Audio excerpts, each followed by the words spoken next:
唔知大家有冇試過搭完尾班車翻屋企啦，沖涼搞埋啲手尾，一大輪雜務之後，熄晒燈，你未瞓得着覺。你唔係諗緊啲咩大嘅事，但係你突然之間有種感覺就係，好似今日突然之間又過咗一日啦。但係你冇太大嘅印象或者好深刻記得自己做過啲咩事或者參與過啲咩。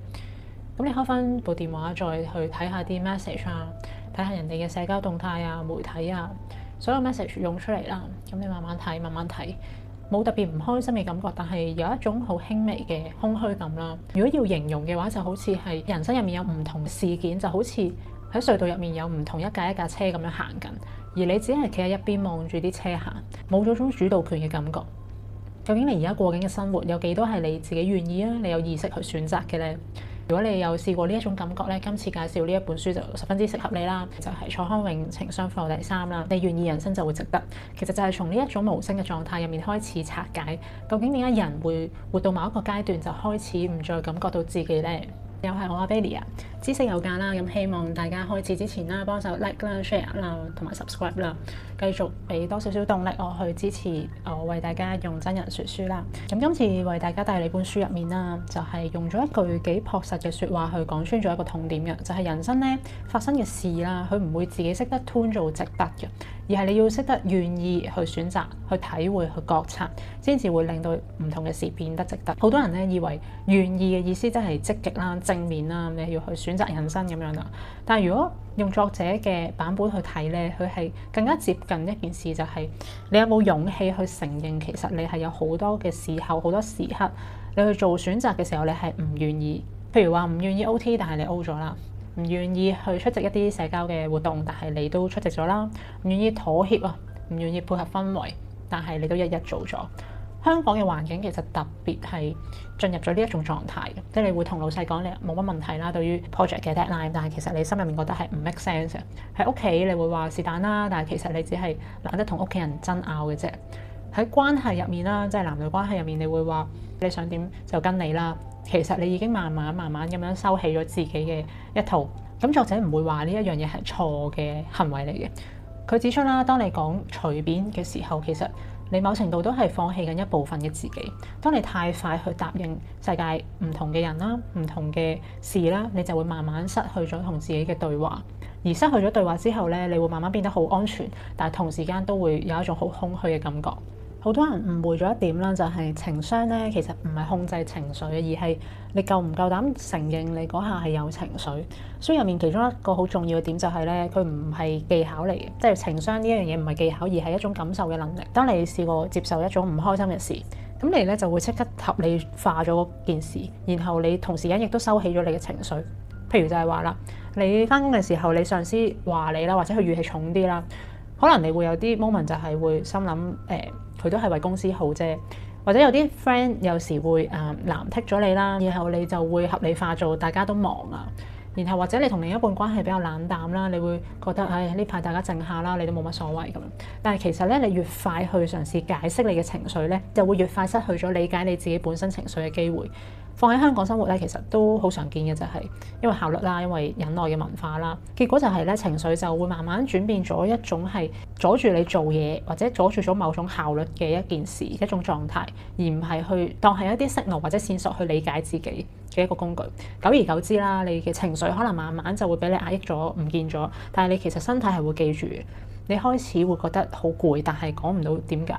你開始會焦慮啦，好容易會唔記得嘢啦，甚至，但係你揾唔到來源。咁蔡康永喺書入面啦，就會比較傾向認為情緒咧唔係問題嚟嘅，係你活生生嘅一種證據。當你開始變得冇情緒咧，其實唔係代表你成熟咯，而係你習慣咗一種熄機嘅模式咯。書入面咧，亦都舉咗一啲都好常見嘅例子啦，你都可以睇下你自己有冇曾經經歷過啦。就係關於人際關係咧，最大嘅問題其實都唔係講緊衝突啊，而係你喺過程入面啦，或者係因應某一啲衝突入面啦，你慢慢縮細咗自己。譬如話唔同關係咧，佢唔係突然之間會變差嘅，而係慢慢變咗做好遠嘅距離，而嗰下你先至接受咗原來係變差嘅一個狀態。可能喺一啲 argument 入面，你會開始覺得誒講多不如講少啦，你會少講啲，你會少反駁，少啲表達，少啲要求。你以為自己咁樣係可能成熟啲對待一段關係啦，或者去遷就對方啦，但係其實你係慢慢咁樣去收窄你嗰個存在感。好多關係唔係一夜之間嘅，而係長期慢慢累積嘅。譬如話你職場入面同上司嘅關係，或者同同事嘅關係啦，唔會係突然之間會出現衝突噶嘛。你係長期可能有一種唔好麻煩人嘅諗法開始啦，曾經嘅 argument 入面去講一句算啦，唔再講啦，呢一句説話慢慢助長啦。感情亦都係啦，你係慢慢開始變咗冇再去講心入面嗰句啦，因為你會覺得會出現 argue 啦。咁最後會演變咗成為一種狀態，就係大家都係冇錯嘅，但係亦都唔會再去接近啦，同時間都係慢慢疏遠。咁書入面提醒嘅就係咧，當你一路去調整自己，去維持個關係，究竟關係入面係咪真嘅你呢？咁 recap 翻去書名入面啦，其實最關鍵嘅字咧就唔係值得啊，而係願意。因為願意咧，其實深刻代表咗你嘅主導意識啊。喺現代生活最大嘅問題咧，其實就係你所有嘢慢慢變得自動化咗啊！喺呢一個科技普及啦，所有效率主義嘅底下啦，你會自動返工、自動 social、自動去 react to 唔同嘅 task 啦、唔同嘅情緒啦，自動去比較，甚至自動焦慮添。你冇時間去問一句究竟你係咪想咁樣發生呢？香港亦都特別明顯嘅，因為節奏快啊，要求高，選擇亦都好多啊，資訊好流通、好急促，就會令到人哋少咗去真係問自己嗰個選擇嘅主導意識。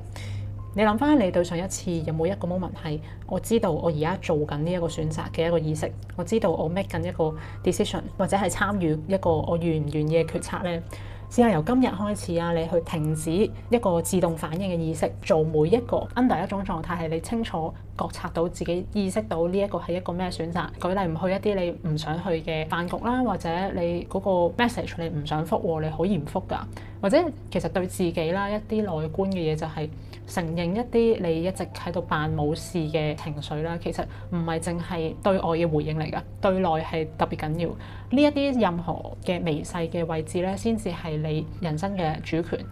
咁到最後啦，其實成本書咧都冇講過點樣令你嘅人生所謂成功啦，反而不斷去拆解一種誤會，就係我哋以為人生係要變好先會覺得值得啊嘛。但係其實我自己睇完之後咧，有一個幾實際嘅感覺就係香港人啦，其實佢唔缺努力嘅，甚至唔缺能力添，但係太習慣咧，因為環境所向啦，就將個人生去交俾唔同嘅標準答案。咁學校一定有答案啦，唔使講，一定有標準答案添啦。咁係公司啦、職場啦，有 KPI 啦、追數啦，當然你係越高數越好添。咁但係冇人話俾你聽嗰個追數嘅模式或者標準係咪越高你越開心嘅喎？其實唔係成正比啊嘛。社會亦都有唔同嘅成功嘅模板啦，但係冇人去問一個問題，就係你會唔會願意用自己嘅方式去過呢？個自己嘅方式唔代表你係跟隨呢個社會大眾既定嘅認可嘅成功模式㗎嘛。書入面最核心嘅咧，唔係去鼓勵你嗰種所謂改變人生啊，而係你要識得返去當下去覺察，你重新去感覺，我仍然可以去選擇呢一個狀態。好多時啦，係缺一種好基本嘅嘢或者諗法，就係你承認自己其實係有得揀嘅，你有選擇嘅做或者唔做，唔係一啲大嘅選擇，而係細微到可能你每一日都會忽略好自動化做咗嘅一啲行為。咁 Bailey 我睇完呢本書啦，嘗試將佢收縮成一種感覺，就係